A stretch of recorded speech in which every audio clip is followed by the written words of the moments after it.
I don't know why I keep doing this to myself. I'm not crying. Don't listen to what people say.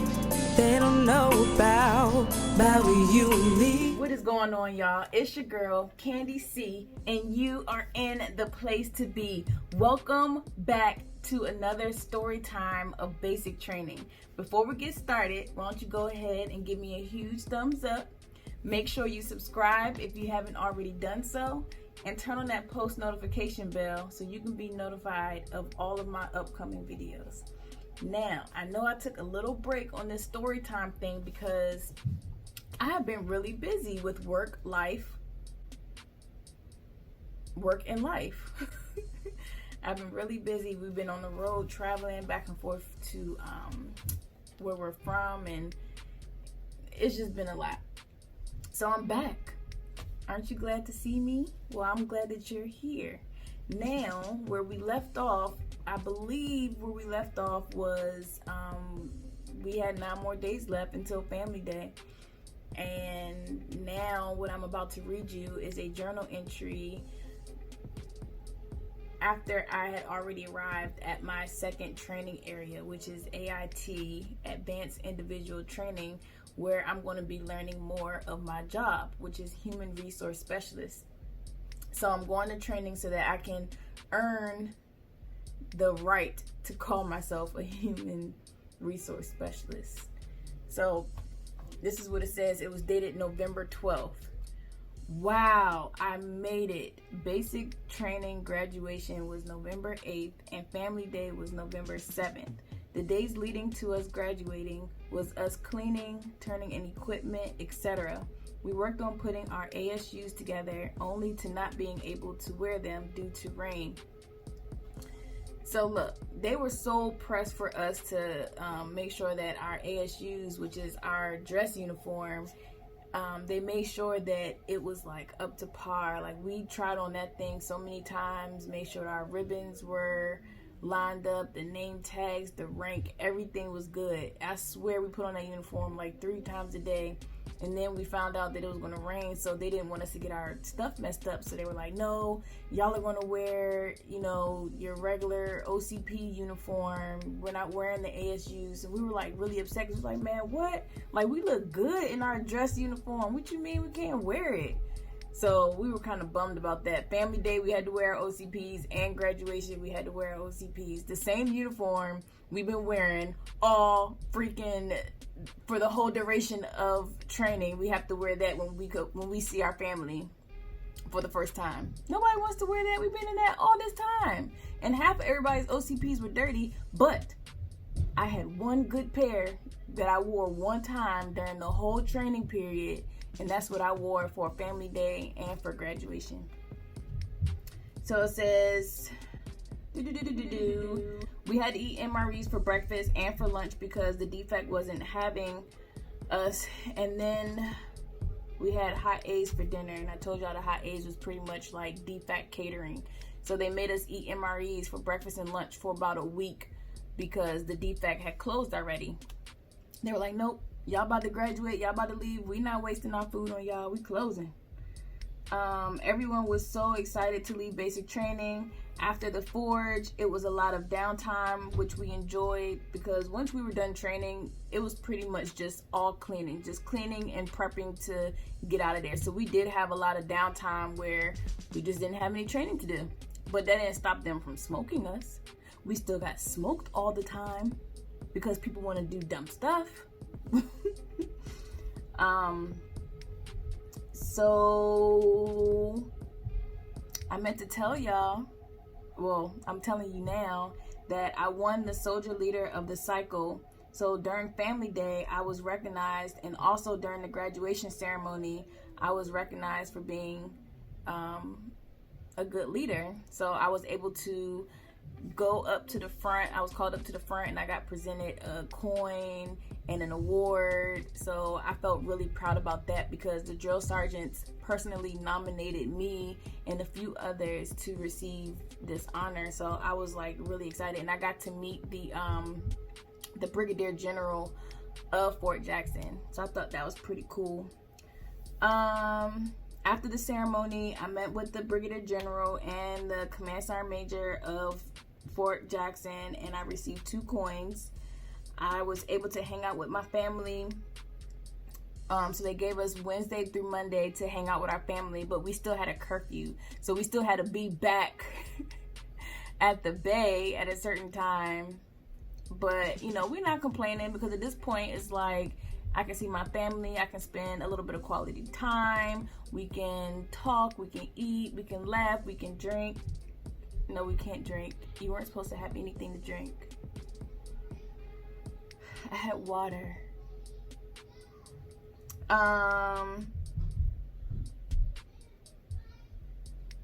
And I was able to have a long time with my husband as well. So my mom had came down, my dad's wife, the children came down, some of Jeff's family came down, and they gave me an opportunity, or they gave us an opportunity to spend some alone time together. So they were like, no, we'll have the kids for, you know, a couple hours, y'all spend some time. So we got to have, you know, some husband and wife time.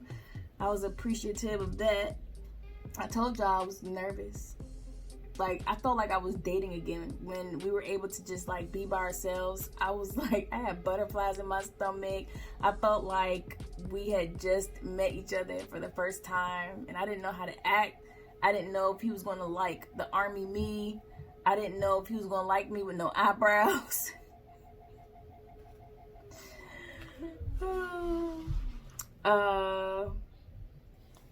So I was talking about how my babies were growing up so fast. And okay, so before I talk about me getting to AIT, because on the next page it's starting to talk about, you know, me arriving at AIT. But before we get there, that's going to be tomorrow. It was like a really exciting moment for me, because at this point I felt really accomplished. I felt like I did something that a lot of people can't do. A lot of people don't get to experience. And me being 36 now, but at the time 34, I just didn't feel like my body was capable of doing any of that. But it's amazing of what your body can do. My body changed so much, and not necessarily the outside appearance, but I was stronger. I felt myself stronger. So each time I improved, whether it's even improving by 2 sit-ups, or, you know, improving my run time by 30 seconds, each time I improved, it was like, dang, I did that. Like, I did that. I did something for me, something that I had control over. And for a long time, especially when you get married and you have children, sometimes you tend to kind of lose yourself, or you lose focus of, you know, the desires of your heart and the things that you want to do, because you're so person-minded. You're thinking about other people all the time. So doing this for me and doing it alone, it felt really good, and I was really proud of myself. And so what happened was for family day, I can't remember if it was family day or graduation, it all just like ran together because we had to wear the same thing. It all kind of like ran together, and it's kind of a blur. But for family day, they had this green fog that came out of the woods, and then we run out of the woods through the fog, and then we run into formation. And to hear everybody in the crowd like clapping their hands and, you know, cheering you on, it felt so amazing. And then for me to have been called up to the front, and, you know, I'm trying to look for, you know, my family, and you know, just like maintaining that military bearing, it was just like, it's a feeling that I can't even describe. Like, you would literally have to go through that moment to understand what I was feeling at the time. It's like no other feeling I've ever felt.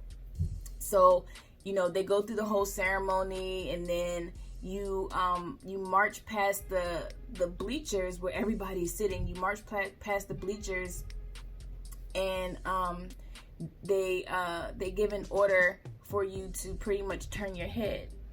So as we're marching, we turn our head, and we're able to like see everybody. So I'm like scanning the bleachers, like, where's my family, and I finally was able to spot my husband, And I was just like, ooh, like this is crazy. So they had us in formation, and at the end of the ceremony, they told all the family and stuff that you can go find your soldier. So at this point, Jeff didn't know where I was, so I'm standing there. We're not allowed to move. We're not allowed to talk. We're not allowed to like do anything to let them know where you were. So I was just standing there, and I can hear him saying, where's my wife? Where's my baby? Like calling my name, and I'm like, oh my goodness, I can't say nothing, but I want to. Like, he's right there. Like, why doesn't he see me? Like, he's supposed to see me. And then he finally saw me, and that was like the biggest hug ever. The biggest hug ever. And then after I hugged him, I saw my mom walk down. I saw the kids walk down. I saw my dad walk down. I don't know why I keep doing this to myself. I'm not crying. So they all walked down, and I hugged everybody, and you know, just seeing everybody, my sister, just seeing everybody was just like amazing. Like it was so many emotions. And then at the end of the day, I didn't want to let them go. I didn't want them to let me go. But you know, I had to return back for, you know, curfew or whatever. So we got back by curfew, but guess what? Some people didn't make curfew, and guess what they did? They smoked us in front of all of our family. And they did that on purpose. Like, I feel like even if everybody made curfew, they still would have smoked us in front of our family, because they told us, they were like, look, we want to smoke y'all in front of your family. So yeah, I'm like, well, now I really got to do, you know, these push-ups and stuff. And even though my body hurts, and even though I'm like super duper tired, I can't let my family see that I can't, you know, I can't hold up to these physical standards. So, you know, my daughter's in the background talking about, Mommy, you're doing push-ups, or something she was saying. I can't even remember. So, I think then they had like another little ceremony where they kind of like recognized people, and they recognized me as being the PG for the whole cycle. So that was pretty dope, just to like, you know, see, just to have my family be able to see, you know, that I worked hard during basic training, and I made them proud by doing so. And not only did I go through basic training, but I went through being honored and, you know, being recognized. So that was pretty cool. So, you know, the next day was graduation, and graduation pretty much was like the same type of ceremony as like family day, just a little more, I guess, detailed. And, you know, after graduation, I had another curfew because I wasn't able to go home. Like, depending on where you were going to AIT determined, you know, if you were able to stay overnight or if you were able to go home. And because I was staying at Fort Jackson, they told me I had to stay at you know, that location. I couldn't go home. So I had to stay there, and the next morning I would wake up, and then somebody from the AIT place was going to come pick us up. So everybody that was pretty much going to the same AIT location, we all had to get picked up at a certain time. So my husband stayed again with the children, I believe, and so he was already down there for 3 days and 2 nights at a hotel. So you know, they come and get you the next morning, and then you go to AIT, which was a bittersweet moment, because it's like you're saying bye to everybody who you're not going to see again. You know, you're saying bye to the drill sergeants. Now you have to meet these new drill sergeants, and you know, you thought you're going to get away from the whole basic training feel, but AIT is not just classroom training. There's still physical stuff that's involved, which was like, oh, I gotta do this all over again. I mean, yeah, it's better, but it's still kind of the same. So, you know, the next day comes, and we're, you know, finishing up laundry, we're cleaning, we're making sure, you know, everything is out of the bays, we're doing area beautification and all that. And then everybody that's going to AIT at Fort Jackson had to be in a formation. So we were in formation, and then these new drill sergeants came out of nowhere, like came strong, you know, I guess they had to make sure that you knew who they were. And I was just like, oh my gosh. And it was a female type. So, you know, every time I'm approached with like a new drill sergeant, I always try to look past the exterior, because I know that a lot of times they're like real extra for no reason. But this female one, I was like, she seems pretty cool, even though she seems like real strong and, you know, kind of hard on us or whatever. She still seemed pretty cool. But so at this point, Jeff was able to help me with my bags, and I had to get on the bus to go to the location, but he followed, and they were like, you know, you're not gonna be able to see your family until like 3 p.m. So once you get to the AIT location, then you gotta do XYZ, and then after that, maybe you can see your family. So the whole time I'm trying to text him and let him know, like, hey, you don't even have to wait around, because I don't know when they're gonna let me see you. And he's like, no, I'm staying until I see you again. So I felt kind of bad though, because it's like they were making us do all this dumb stuff. And I kept looking at the clock, and I'm like, when am I going to, you know, what if I don't get a chance to see him? Like, this is the only opportunity that I have. But we're going to get more into detail on that one tomorrow for story time. So I hope you had a fun time listening to my story today. I will see you tomorrow. Thanks for rocking with your girl, Candy C. Bye. We paper chasing, yeah, we own it.